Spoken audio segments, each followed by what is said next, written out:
Welcome to Confessions of an Early Career Researcher, the show where we deep dive into the journeys, challenges, and successes of ECRs. Whether you've just begun navigating the early stages of your research career or you're a seasoned ECR looking to upskill, this is the podcast for you. Join us as we speak with ECRs of varying stages of their careers to discuss their experiences and unpack their academia survival tips. I'm your host, Leonie Smith, a philosopher and lecturer at Lancaster University.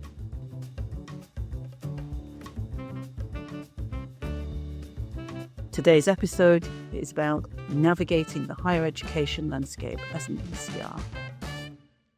So welcome to my guests, Martin and April-Louise. I thought I would start by just asking you to maybe introduce yourselves, who you are and where you're based and what stage of your career you're at.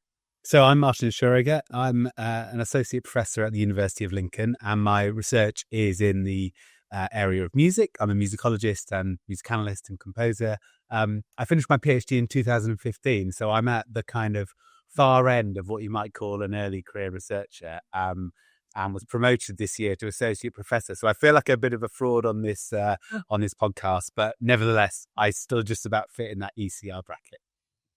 Fantastic. Well, welcome, Martin. And I should say, we've had some other more senior ECRs on the podcast series as well. So you're very welcome to be here. April-Louise. So I'm April-Louise Pennant, and I'm a scholar activist. I am a creative educator, and I'm a consultant. And I'm currently a Leverhulme Trust Early Career Fellow at the School of Social Science at Cardiff University. And right now I am in Ghana, where I'm completing the last year of my fieldwork, and I'm in the Library of Africa and the African Diaspora. And I completed my PhD in 2019 and in my Viva in 2020. So I've had my PhD for about 5 years, which is wild to say. It's going so fast. Where's it gone? Right. How has this happened to us? Yeah, a passage of time. So thank you both so much for being here. We're looking forward to hearing a bit more about your experiences and hopefully shedding some light on the journeys that different people go through. So it's already obviously clear that both of you are at different points in this journey and have done different things. I think it'd be really useful to say a bit about maybe what roles have you had maybe leading up to this and how have you ended up there. So I might start with Martin. Should you've just been promoted to associate professor? That's something that many listeners might be aspiring to at some point in their journey, as it is. But how has that gone for you? Was it a smooth journey? How did it begin?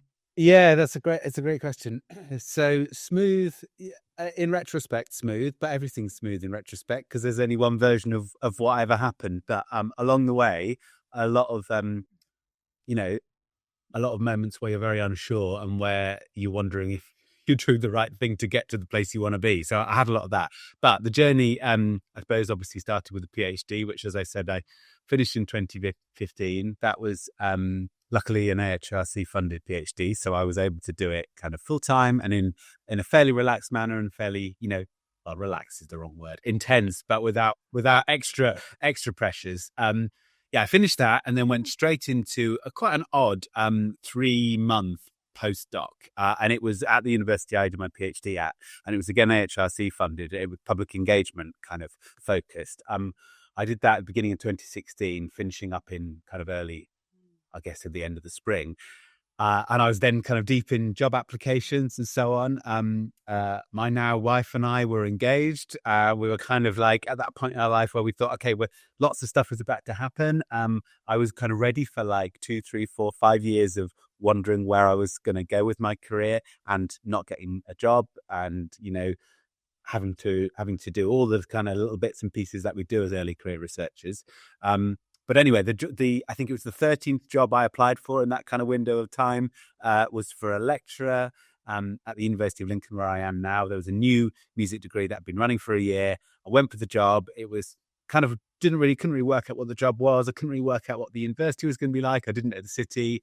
Anyway, I got that job, and I've been here since. And I've worked my way, obviously, from a lecturer to senior lecturer, and then senior lecturer to associate professor.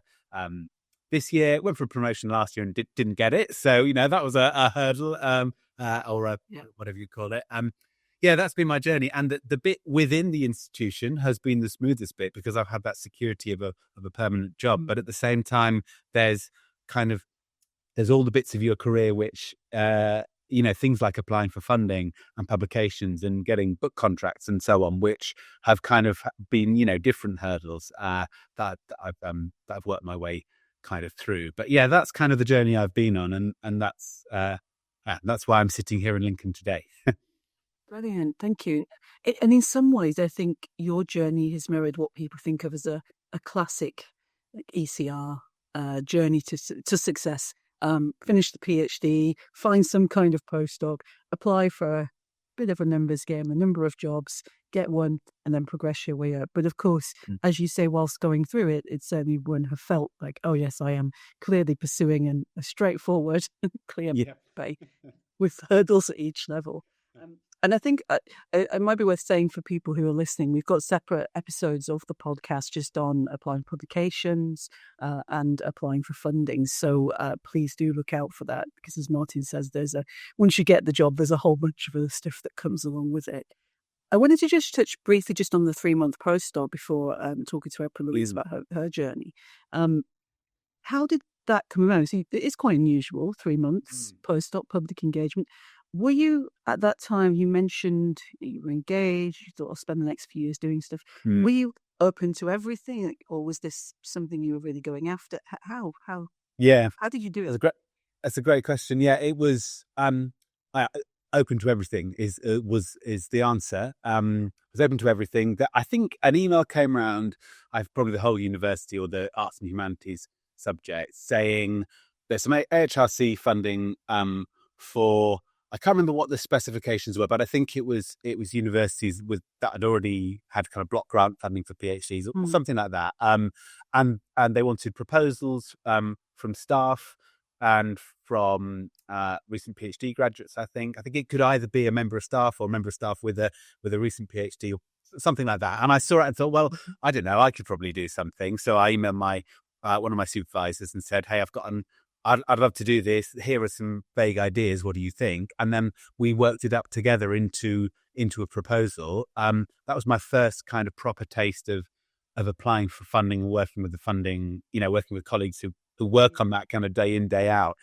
So we worked up a proposal, a budget, all of those things, put it in, I guess, probably the September or something, or maybe before.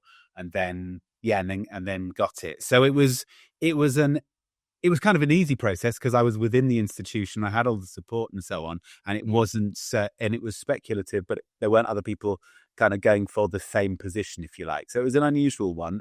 But the 3-month nature of it meant it was kind of like, a little taste of what my future could be. And it's 3 months full time, and I kind of went and sat at a desk every day and did stuff and did lots of events and had a budget. So it was a tantalizing little kind of, glimpse at what my career could be. I think I finished it and then applied for the job, which I now have. So there was still a kind of period after it where I thought, well, crikey, what am I going to do? But I could pay my rent for a few more months. Fantastic. And I might come back to that as well. Not you paying your rent, which I'm sure you won't fail, but more the having these contracts, but knowing you've got to get something else at the end of it. So maybe we'll come back to that afterwards. Because I know, April-Louise, you've had a different journey through the landscape. So tell us a bit about that. Okay, so I have been studying from, I guess, 4 primary school all the way to PhD. I did a year abroad in my undergrad, so I guess that kind of counts as a break, but not really because you're obviously still studying abroad in another university. But I took the ESRC 1+3 route, which enabled me to do my master's in 1 year. And then in passing that, I was then able to do my PhD. So in total, that was 4 years straight after undergrad. And along the way, I've always been involved in, working either in retail or in extracurricular activities on campus or in the summers doing internships. So I've always balanced being involved in the student life, student unions, as well as like a job, as well as like my studies. And after I finished my PhD, I then I wasn't sure if I wanted to stay in academia. I did try to stay, but then I realized looking back now that there's an art of doing all these applications. And I think looking back when I had tried to get some postdocs, I don't think I had mastered that art just yet. So in the end, I then moved to work as a civil servant in the Welsh government, which I did for just under 2 years. And within that time, I was able to really see how academia and policy can come together. And I was involved in a lot of their really like groundbreaking policies, such as the Anti-Racist Wales Action Plan. They were also doing things about their new curriculum and trying to explore and put in Black, Asian, and minority ethnic contributions across their new curriculum. I was also actively involved in the staff diversity network, so the women's network, the minority ethnic staff network, which meant that I was then able to do a report called Running Against the Wind, which I co-authored with another colleague in light of Black Lives Matter. So what that actually did for me, that 2 years away from the academy, made me be able to apply my expertise. So for those that don't know, my PhD was in education. I am a sociologist, and I focus on the experiences and journeys of Black girls and women within the English education system. So from primary school all the way to university, undergraduate. And so within those 2 years, I was able to really apply intersectionality in practice, policy, how can we develop It's real. yeah, and how do we develop social justice and do it in a way which is meaningful and that can actually make a difference? So it was actually a diversion, but it also became like a really pivotal part of my career. And after those 2 years, it was sorry. Oh no, it's just it really sounds like. Yeah. So after those 2 years, I then realized, oh, like I'm missing academia.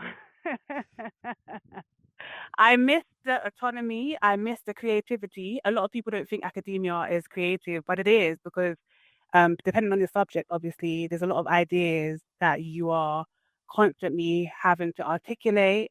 You're problem solving. You are applying things to the real world. You're engaging with other people from different sectors, different stakeholders. And I just loved all of that. And I think that feeds into my consultancy work now, right? So even if you are an expert in a niche area, which you've honed and you've got your academic skills around it, you can then apply it and bring to life someone else's vision, goal, or idea. And I just love that. Yeah, so there's quite a lot going on that you will probably talk about because Yeah. side, but there's some really interesting parts of what you said. I mean, your entire research area is absolutely fascinating. But let's try and stick to the topic for what we're doing because you finished the PhD and what you said was I think might resonate with quite a lot of people. You sort of had a bit of a go at applying positive, looked at the postdocs, felt you weren't quite in the right like space for that, or not quite there for what you weren't quite sure what you wanted to do, maybe in the postdoc or how to go about that. And what I absolutely love about what you've just described is it's very clear that from an early point onwards, you were developing all of these kind of things that might have looked like side skills Yeah. or extras or other things, like you were effectively doing a lot of networking, working, those kind of things, then moving into it, but you were developing all this pot of things. So how important do you think it is for early career researchers to do things maybe other than the research early on? Well, I think it's very important, and I think it's about being strategic as well, right? In terms of like, what are your interests? How does your research connect with other things and other areas? And then how can you hone those skills and try doing it alongside, even if it's for 3 months in the case of Martin with his like postdoc, or if it's like a project, or even as a student, when you're undergrad, there's so many things happening, or a PhD, there's so many things happening. So how can you like basically filter it in and connect it with other things so that it can then help you to hone in your skills, see what you like, see what you don't like, and then also help you to carve out your career journey in academia. And so when you talked about all these things you got involved in, when you got involved in, for example, when you were working like networks, Yeah. were you thinking, oh, this might help me in my future academic career? Or were you just, oh, that's interesting? How did that happen? I think it's in hindsight, isn't it, that you are able to see how things come together. Because obviously, as I was doing it, I just wanted to essentially retain my skills because, as we know, when we're doing PhDs, like it's a long journey, it's intense. You do a lot of training. So I wanted to ensure that even though I was in another space that wasn't academia, I was still able to, co-author a report, do some research, talk to different stakeholders, articulate and solve a problem that was a real life problem that was happening, right? So yes, to get back to the journey, then after I was in the Welsh government for about 2 years, I then was like, "Ooh, like I miss academia," and then I was able. So the Welsh government is literally opposite the road from Cardiff University, and I saw that they were advertising a role. Two colleagues were advertising a role, and the role fit perfectly in terms of what I'd been doing in the Welsh government in terms of intersectionality in the workplace and so forth. And me being a naive, like recent PhD graduate, I messaged them and I was like, "Hi, like I know this advert is saying for a PhD studentship, but I have a PhD. Can you make it a postdoc and I can just do this?" And obviously it doesn't work like that, right? So they messaged me back on like, "Oh, it doesn't work like that. But have you considered?" And then they showed me the ESRC 1 year postdoc. And luckily, one of those colleagues became one of my mentors, Professor Sing Chung, who was amazing. And herself and the School of Social Science, they worked with me properly to develop the application. So as I said to you before, the art of doing an application, I then was able to learn that amazing skill and just the depth which is needed. Yes. So then, Got you through that. right. Yes. And I made connections as well, which was good. And then I had a 1 year postdoc, which was great, and it ended up in my book, Baby Girl, You Got This. I have a postcard, and that was a mixture of my master's and my PhD. I put all the findings together to create my book, Baby Girl, You Got This. And then as I was doing that as well, having my foot back in academia, I was then able to be engaged in what was happening in the world in terms of the heritage sector. They were also, particularly the National Trust, they were looking at things related to their properties and collections and the colonial connections. My surname is Pennant, which is Welsh, and it means head of the stream. And I'd already been exploring that connection. And then it just so happened that I was then able to work with the National Trust on their community of practice and colonial collections and develop another strand of my research. And that led to me then creating a proposal with the help of my mentors and the school. And it led to the successful gaining of the Leverhulme Early Career Researcher roles, which snowballing. yeah, and it's like an overlap, Yeah. right? And then that led me then to move from. I'm still in social sciences and I'm still a sociologist, but I've now moved into history, heritage, and memory thanks to the Leverhulme Trust fellowship. Yeah. Do you know one thing that's coming out so strongly listening to you, April-Louise, is just this whole being really open to how connections might just occur between the things you're interested in, between the things you're doing, between what's out there. So that's I think that's really useful for people who are listening to kind of hear, because I think possibly when you're starting out, there is this sense that like, okay, so this is how you do it. As I said with you, Martin, you engage and then you apply for a postdoc and then you apply for these things. But actually, what you've kind of done is pursue things you find interesting, keep talking to people, keep doing things, and then you might end up in a place that you don't expect to end up. Is that fair to say? Well, the thing is, I've always wanted to be a lecturer. I always said that. But I think now it's shifted towards I love to do with the research aspect.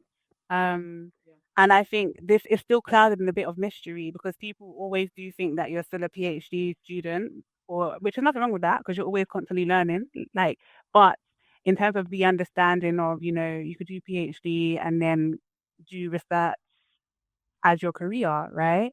But it's often we assume that, PhD, you must get a lectureship, which I guess it makes sense because it offers the more, well, it's changing now, but it did offer like a more permanent kind of stability, and then you're still able to do research from there, right? So I guess, yeah, it's kind of where I think now I am where I would like to be, but as Martin said, sometimes it's not as stable, particularly when you are choosing to do the research academic career path. There's a few things I think that are coming out as well that might be worth highlighting for people who are listening. One of the things that's come up on other episodes of the podcast is just how quite often when you go into an academic career, you feel like, I don't know how all this works. One thing I liked about what you said, and it reminds me of things that I look at in my research, which is all about the strengths and skills that people from under-resourced backgrounds actually have. And of course, you didn't know that you weren't supposed to just ask, can this PhD be a postdoc? You asked, and that led to the ASRC thing. And I think some of us might have had those experiences. There's something useful there about maybe just ask. And I don't know, so I might just come to you, Martin, just for a little bit here. That, again, on the outside, yours has looked like this more traditional journey. But for the start of that, you got this little postdoc thing, and you just thought, well, I guess I could do that and maybe have a go at that. It wasn't part of your plan necessarily. Is that fair to say? Absolutely. And actually, I think plans are things that we make up in retrospect. So, when we're writing a job application or when we're, applying for promotion, you make a narrative of the things you've done. This publication led to this, by going to this conference, I was able to make this connection and do this, and it led to this, and so on. And that's a lovely narrative that persuades somebody to give you a job or to, at least invite you to an interview or whatever it is. But on the ground, in the reality of it is that you go, yep, I'll do that because it looks interesting, or yes, I'll do that because it's nearby, or it'll allow me to have a job for 3 months, or do this for 6 weeks, or whatever it is, or find, I'll be able to do this thing down in Bristol, and I've got a friend there, so I'll go and do it. So you have all these things that are actually, you decide to do them because, because you think, oh, that's a nice thing to do. And then only afterwards do you piece them together. And of course, there are things that you do along the way that, in retrospect, you kind of forget about. And it's because they didn't necessarily lead anywhere. And that's kind of fine. And as an ECR, I think the thing I was probably quite good at during my PhD, and I try and recommend to people to do, is just to say yes to as much as you can. Like in terms of things like going to conferences, contributing to edited collections, or kind of early publications where you're kind of part of something bigger, or things like this, things like, me being a guest on a podcast. What's that going to do? What's that going to do for my career? Well, I don't know until I've done it, or what's it? How's it going to feel? Exactly, yeah. And I think going in with that attitude and having trying to get rid of the voice in your head that says there are other people that are better, or there are other people that have got more interesting things to say, or people that are people that are good enough and I'm not. We all, I think, have that voice, and you kind of got to silence it, go for the thing, whatever it happens to be, and then see where it leads. And as an ECR, you really have, there's more opportunity to do. There's more speculative things, I think, and you kind of have permission as a PhD student, especially, to just kind of try things out. And what I've certainly found is, the further on my career I've gone, the more I've had to justify the narrative in advance. You need money to go to this conference, or what's it going to lead to? Yeah. Well, frankly, I have no idea what it's going to lead to, but I want to do it. But I'll pretend that's the reason. Yeah, that is interesting. I can empathise with that as well. So I'm a lecturer in my current role, and before that I was a Leverhulme fellow, April-Louise. So I've had these two different experiences, and there is something about maybe being in the earlier stages, whether you're a postdoc or even trying to sort of work alongside precarious working or being an independent scholar, where you have weirdly a kind of freedom to go after the ideas that the further along you get, that kind of does, as you say, not just get curtailed by the job, but you start having to do this kind of process of explaining what this is going to achieve in terms of impact and so on. So that's maybe worth just stressing, because I think we can all get quite caught up in how stressful it can be in the early stages. As April-Louise said, you don't have that kind of security, I guess, but you do have this other side of it, which is the creativity and part of why we got into this. So coming back to this kind of idea, there's something you were just saying there, Martin, about saying yes to things and being open to things. And I kind of asked you this, April-Louise, as well, in a slightly different way. But it seems to me like it's about having some kind of balance between being open and saying yes, but maybe knowing the kinds of things that you still that might just be enjoyable to you, or might still be part of who you are and your vision.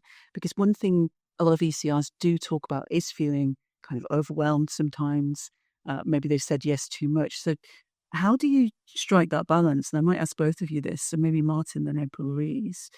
How do you deal with that? Yeah, that's a really good question. I think when you're earlier in the ECR kind of bit, if you like, when you're kind of PhD and just early, yeah, EECR perhaps.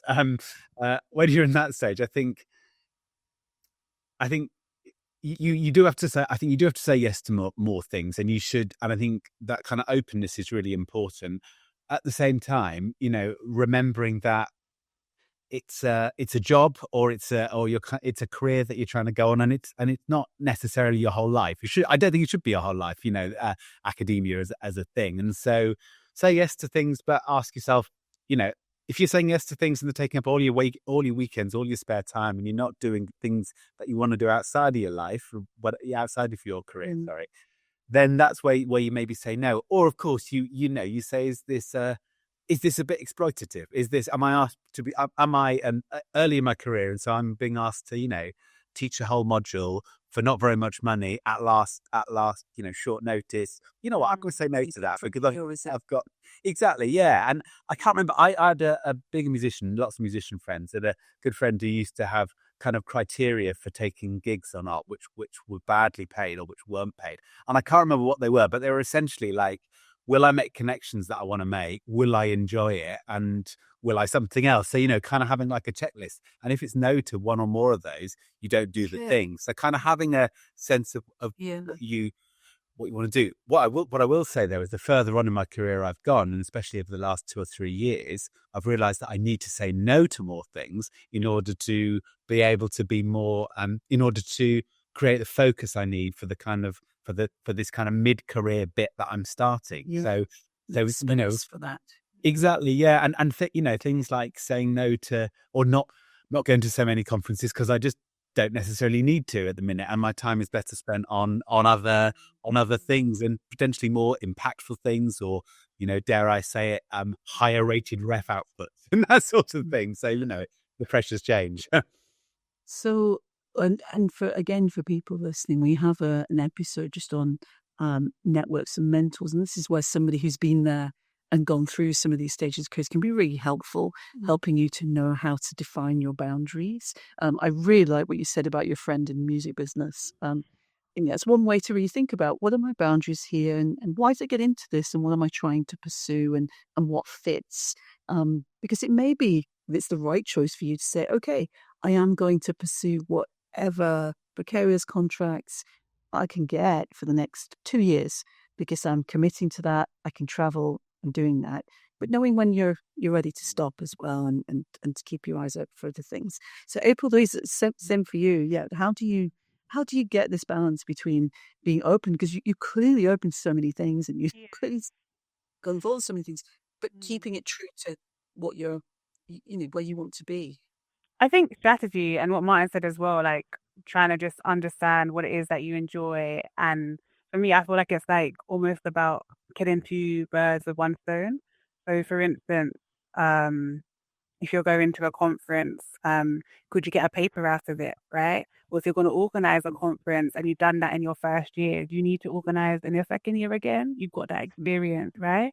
And also, like, there's a few things that you can look at and see that, okay, this is what you kind of need if you're trying to get a career as academic, right? So some of that is teaching, some of that is obviously conference presentation, admin and organization, pastoral stuff, right? So how can you do those kind of things along the way so that at the end you have a good CV, which can then open up opportunities to get jobs, or more like research opportunities, which encompasses that. Yeah.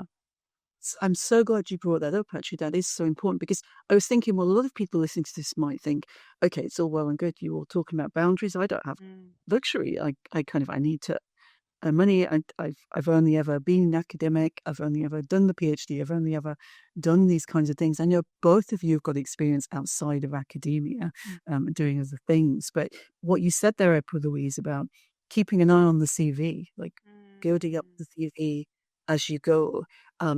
I often think that many ECRs don't quite recognize the wide range of skills that they've developed just from being an ECR in the contemporary landscape.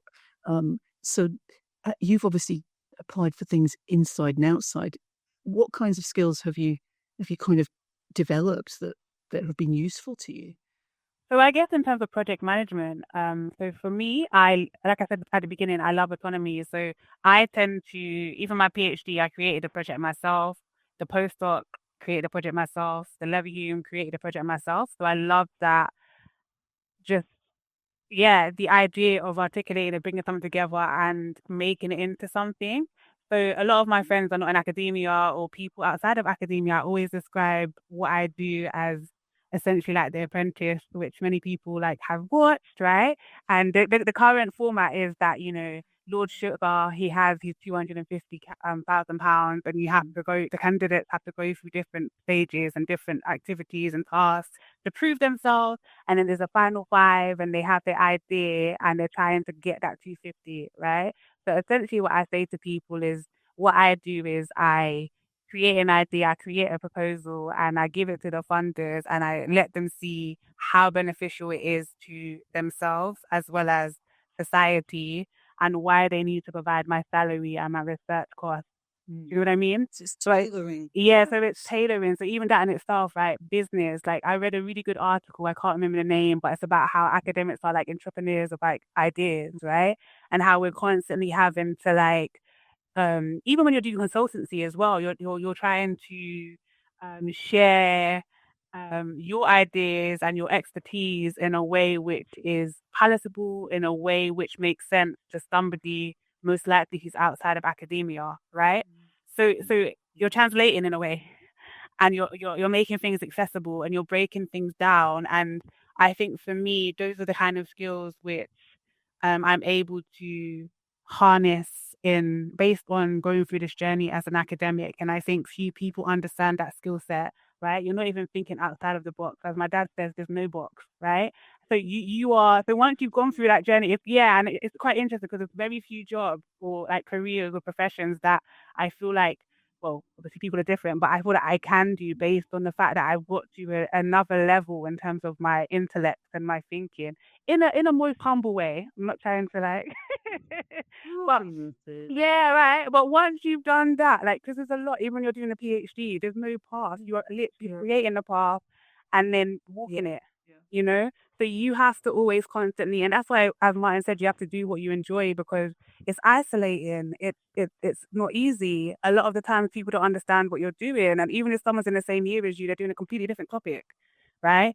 So enjoyment is one of the things that will help you to get out of bed and to stay up working on that proposal or working on, transcribing that interview, So At least you're the admin, so you can get to the research. yeah. Absolutely. That's fantastic. I love some of the things you said there, and I think it's worth bringing them out. But in particular at the end where you talked about boxes and sort of maybe it's not a box, maybe it's a board, maybe it's something else, but we're sort of shaping it.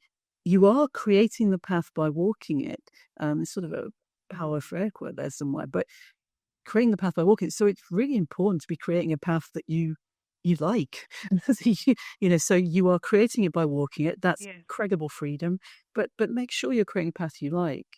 Let's come to some of this skill stuff. I think you've touched on all the things that we all are. You've talked about this entrepreneurs of ideas. We've got project on it. I can't take credit. I can't take credit for that. No, we have to find out where they came from. Yes. But we've got these amazing project management skills. We've got these amazing communication skills, actually. So, Martin, you probably do a lot of teaching, lecturing, presenting skills, shaping ideas, putting proposals together. Early career researchers actually have this vast range of skills. So it is worth thinking about that. And then how do you shape the narrative of all those skills to the thing that you want to apply for, whether that is doing consultancy alongside what you're doing or or moving on or staying in academia. Martin, I don't know if you wanted to add anything to that with the skills discussion. Well, I think what you say there about communication is it's really key. As April-Louise was talking there, and I was thinking, well, everything I do is basically one form or another of communication. Whether you're, as you say, whether you're in a lecture room speaking to students, whether you're having a one-to-one with a colleague or a student, and you're trying to convince them of something, or encourage them to do something, or you're writing a bid and you're trying to persuasion. There's another one. Persuasion, exactly. Yeah, and it's all about. It's exactly. It seems like that's really what we do. And actually, ECRs are amazing at communication. We've probably all been at the conference where you have a panel and you've got your professor, your mid-career person, and your PhD student. The best presentation is the PhD student. The pretty good one is the mid-career, and the badly prepared, I'm reading a chapter of my book, is the well-paid professor. And that's not a generational thing. I think it's about the stage of your career and the need to be really good when you're early on. And I think a lot of ECRs are really good at communication.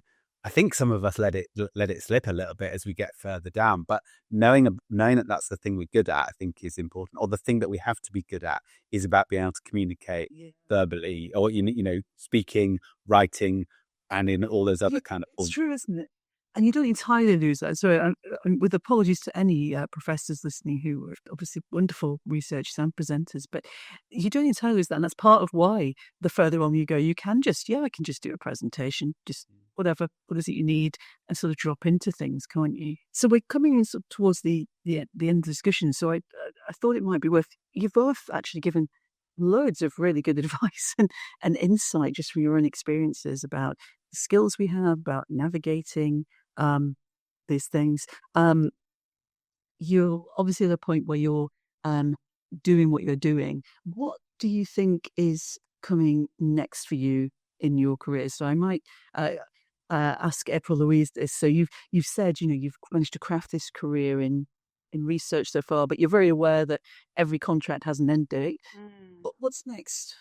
So for me, I would love to continue to explore both internationally and nationally, like Black girls and women in education, particularly from primary schools to undergrad, and also the transition into the workplace, because I think it's an area which is quite underdeveloped, particularly in the UK, particularly when you think about adultification, when you're thinking about intersectionality, and when you're thinking about the real life, pay grades and the disparities within for race, for gender, and class obviously comes into it. So I would love to explore that a bit more and see how that can then be applied or compared to other groups. Also, I'm really interested in my current research, and there's just so much. So I feel like I've only touched the surface in these 3 years about how well Jamaica and Ghana are so connected when centering enslaved African people and their contributions. So for me, I would love to have a team because I describe it as being a one-woman band.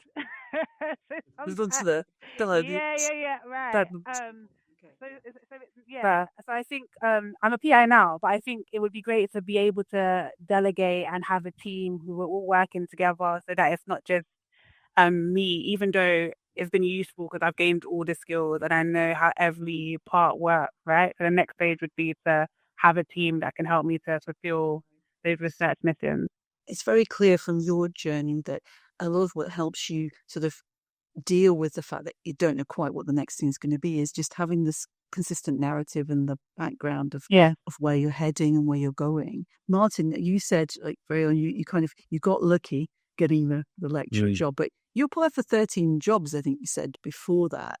How in that period, do you have any advice for people about this, how to deal with doing a full-time piece of work like the 3-month contract while thinking about the next step? Like how can we manage that challenge?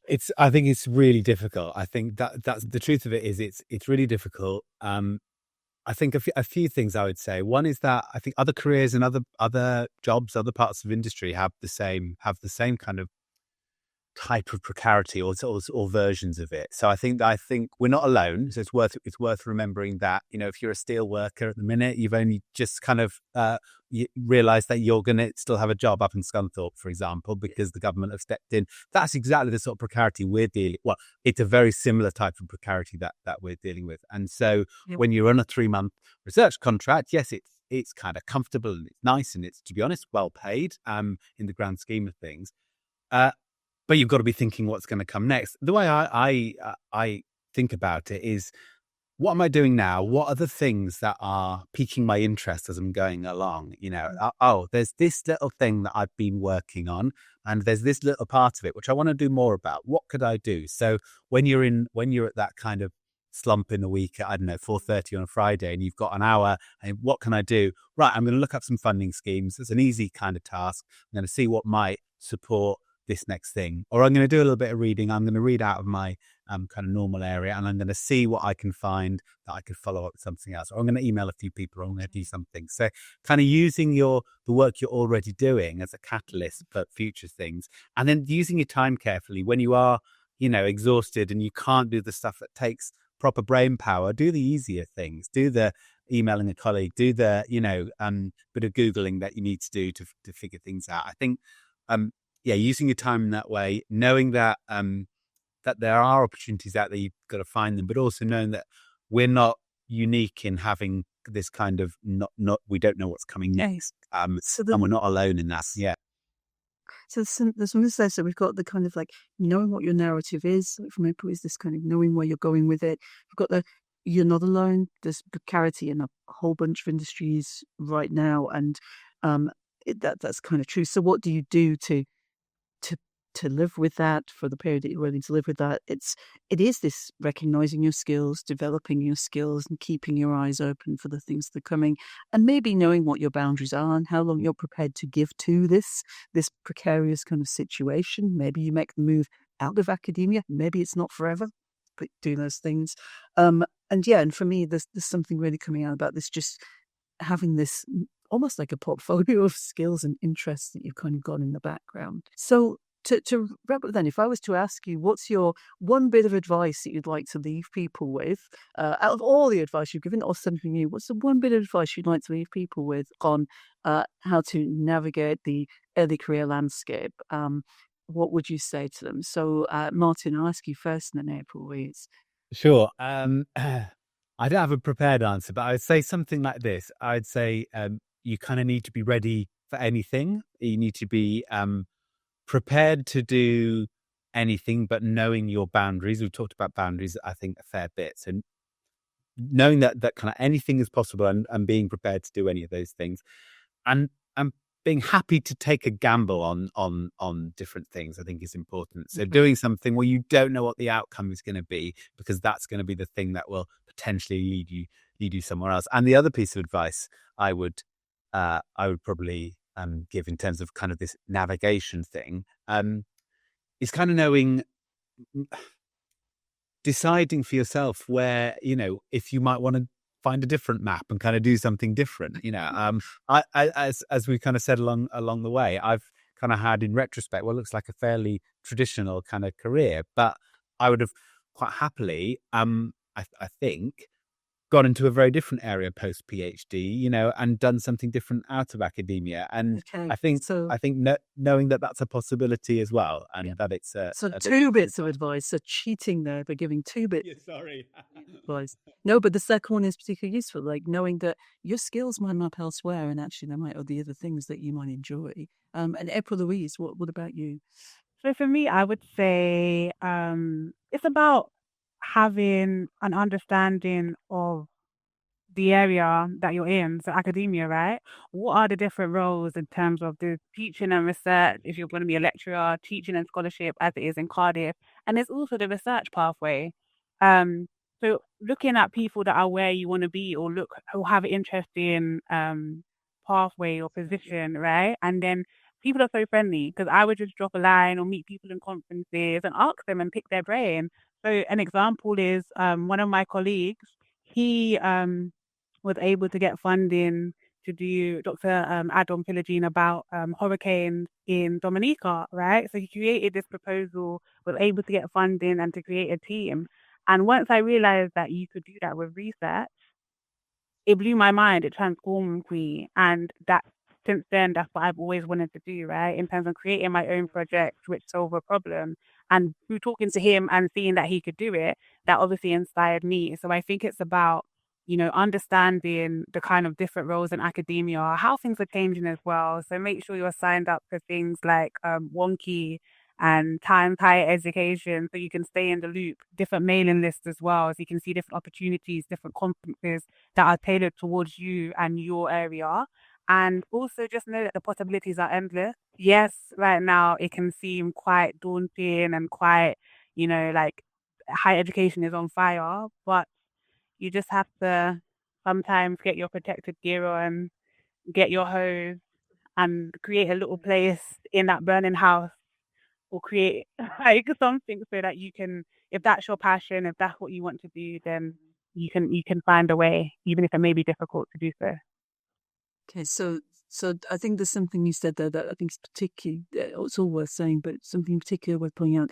Look at the people whose careers you think that looks good to me, and maybe even ask them, Yeah. even talk to them, but certainly look at what they've done. Okay, so I am unfortunately going to have to wrap this up now, but it's been wonderful talking to you both. So thank you so much to Martin, to April-Louise for the conversation. Thank you for listening to this episode of Confessions of an Early Career Researcher. I've been your host, Leonie Smith. This podcast was brought to you by the British Academy in collaboration with the Leverhulme Trust.